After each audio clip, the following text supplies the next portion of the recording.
Hello, class. This is Mr. White. Um, so basically, what I'm here to do is explain to you your assignment that you guys received this week. As you know, it is a two-part assignment that we will combine with next week. And next week focuses on the four major battles that occurred in Texas during the Civil War. But this week we will talk about the home front and a few things that pertain to the battlefront, mainly focusing on two different groups of Texan brigades, soldiers that fought. Um, we talked about the Civil War a little bit prior to our release of Spring Break. Um, And Friday, you received a group project where you would essentially do these things. But now, since we're all away, we're going to do it as an individual assignment. Okay, so basically what I'm going to do is you received readings in your packet to answer those questions, but essentially during this video I'm going to go over it a little bit more in depth, have a very few visuals in here as well as my voice, so audio. So maybe that'll help you understand maybe what you missed while you were doing the reading. Okay, so we will start off with Texas soldiers. Okay, so 70,000 soldiers from Texas either volunteered or were drafted under the Conscription Act that served in the Civil War. Okay, for those of you who are unsure what the Conscription Act is, basically it is a draft, okay, that required all men between 18 and 35 years old to serve in the Confederate Armed Forces. Okay, there were some people who were totally against this, right? Who is the government to tell me I must fight?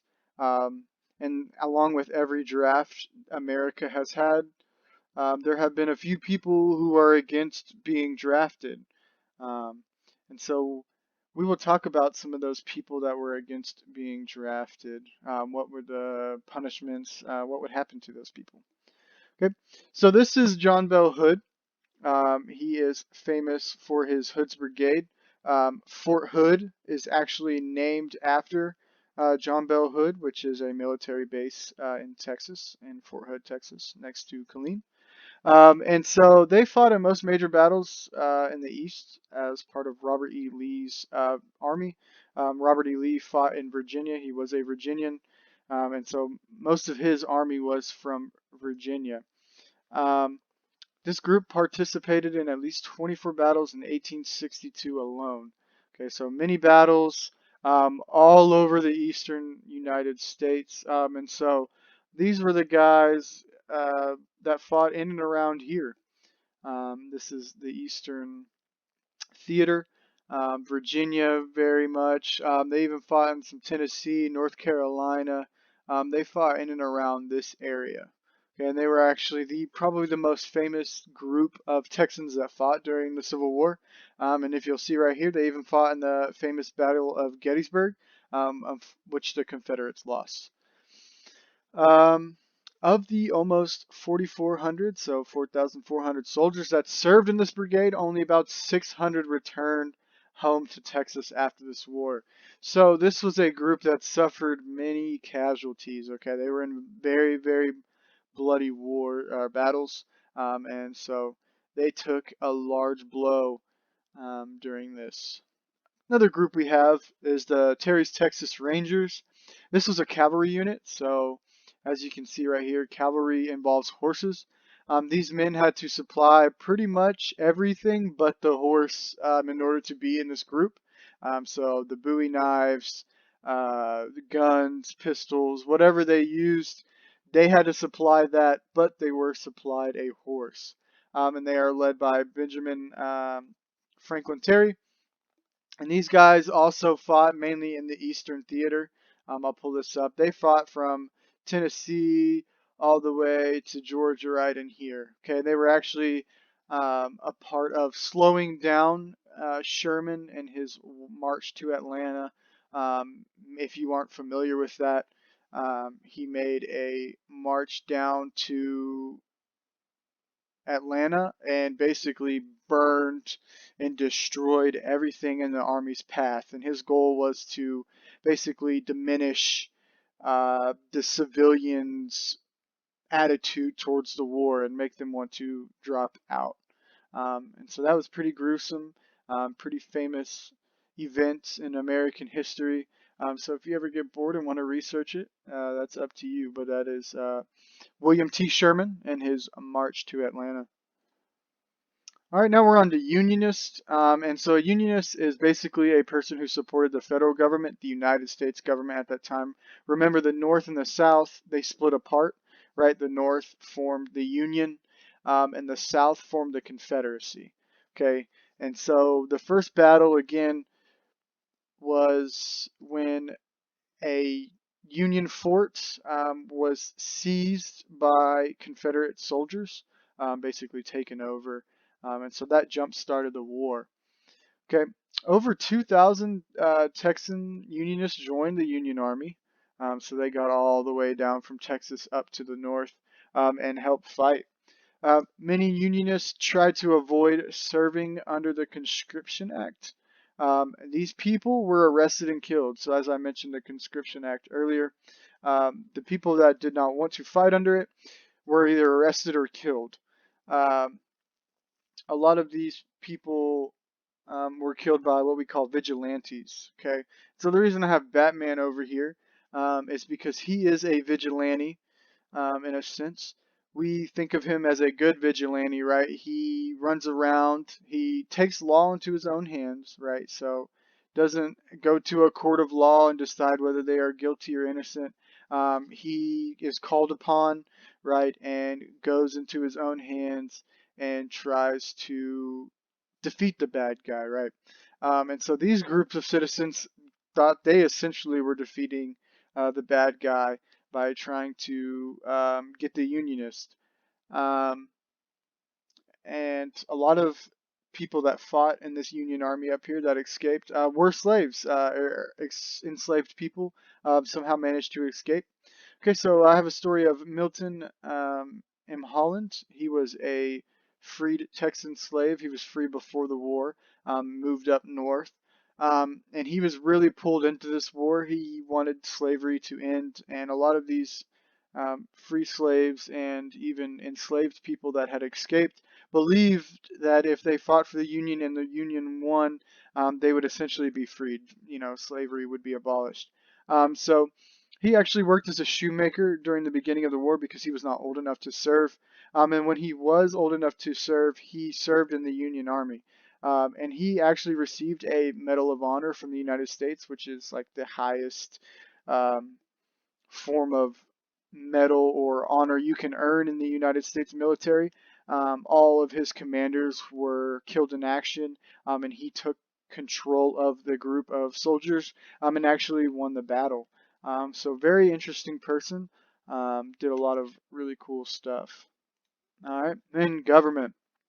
So government, Sam Houston was removed to office because he refused to make an oath to the Confederacy. So Sam Houston was president when the United States annexed Texas, right? And then he continued basically that role as the governor and went all the way from 45 to 63 in and out as governor, and was actually governor when this event occurred in 1861. Sorry, not 63. I apologize. And he was actually removed from office because he would not make a note to the Confederacy after Texas voted to join the Confederacy. Okay, so when he was removed from office, his lieutenant general, which is basically the person under the governor, Edward Clark, he took office for Sam Houston in April 1861. Um, and he would be governor until they had an election where Francis Lubbock was elected governor. Um, and so when I asked what the governor did during the Civil War, they've worked really as army recruiters, tried to ensure the military had supplies, um, really played a supportive role for the war, made essential calls involving the war. Okay, and I have a picture of Governor Lubbock down here. All right, women during the Civil War. So every war we will ever talk about um, during in this class, including World War One, World War Two, women will gain a larger role during the war. Okay, women in this time were not looked up to as equal. Um, really struggled, could not vote at this point in history. Um, so they were looked down upon, as insignificant or not as important to men, and could not be in government. All these rules that sort of constricted them from making a positive role in the world, in the United States especially. So while men were away from homes, farms, and plantations, those things still had to be taken care of. So women, children, and enslaved workers, they did most of the farm work during the war. Um, and here is Rosanna Osterman. She turned Galveston. She had a mansion in Galveston, and she turned that hospital, turned it into a hospital for wounded soldiers. And women also helped supply the soldiers of the Confederacy. So I looked up Rosanna Osterman, and I found out she is a very interesting character. So as you can see from my screen, um, she actually invented a biscuit recipe for meat biscuits, and she gave it to this gentleman named Gail Borden. Um, and so that name Borden might sound familiar. You see it on your milk every day. This is the guy that actually founded Borden. And because of her biscuit recipes, her that was given to Mr. Borden, um, he actually perfected, discovered condensed milk, okay, which improved the shelf life of milk during this time. Um, so during this research, that was really, really cool to um, read about. So I was actually really cool. All right. And the blockade of the South, which affects the economy. So this was part of the Anaconda plan of the Union. And so an anaconda, as some of you may know, is a constrictor. And so what this constrictor does is it, squeezes the life out of, whatever the prey is, whatever it's trying to eat. Um, and so the Union had this great idea. Why don't we cut off the supplies to the South, destroy their economy, and basically destroy their will to fight? And it was a wonderful plan, although it wasn't super successful at first. The more the Navy and the Union developed ships, the more successful it was. Um, and cotton, which was the number one supply of wealth in the South, was basically taken away. I believe they only, at the peak of the blockade, only got 5% of the cotton um, that they normally produced out and open to the international market. So they were hurting very badly because of this and the blockade right here, right? So it's called a blockade because it blocks resources from coming in and out. So most of the fabric they were getting from the North, of course, the North is not going to sell it to them. Now they're in a war together. They can't get tobacco out. They can't get um, cotton out. They can't get tea or coffee or any kind of clothing or medical resources in. So they are going to struggle. And so this created a shortage, like I just mentioned, of clothing, food, paper. They even quit making newspapers essentially because there was a shortage of paper, um, and medicine. And so because of this shortage, prices are going to skyrocket, right? When your demand is high and your supply is low, prices go up.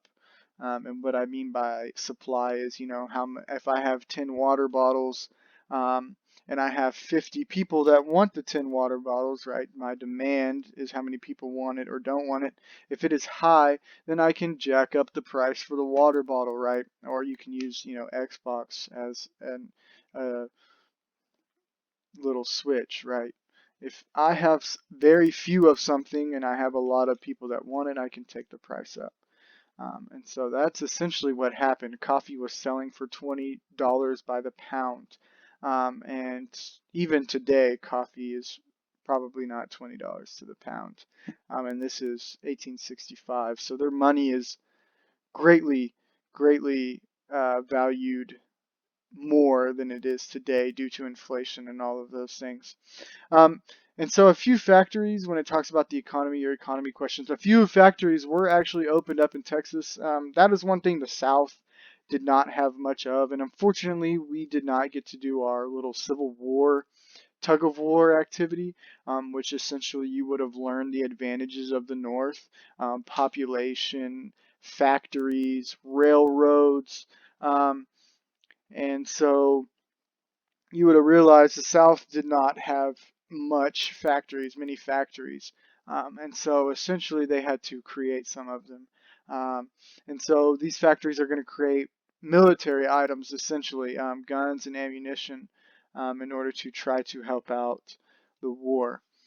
And so that's going to be it for this video. Of course, next week, look forward to our Civil War battles video, and we'll discuss the 4 major battles that occurred in Texas.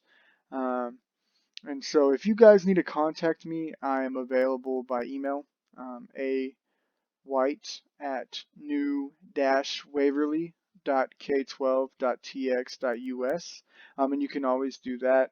Um, and so I look forward to hearing you guys. If you need to join my Remind, you can join with the class code on the app, and the class code is 446764. Or you can text the number 81010 with the message 446764. And you can join that way. I'm going to be putting a lot of information out until we are back in school, to try to make this essentially, as seam free as possible, to try to make it somewhat normal, although the situation we are going through is definitely not. So reach out to me, guys, if you have any questions, and even if you just want to say hi, I'm always, down to um, hear from you guys and excited to hear from you guys. I miss you guys very much. This has been a weird period for me as well. I fully expected to come back and see you guys and with your smiling, bright faces, but essentially that did not happen. So we're gonna roll with what we got. Thank you guys, and have a wonderful day.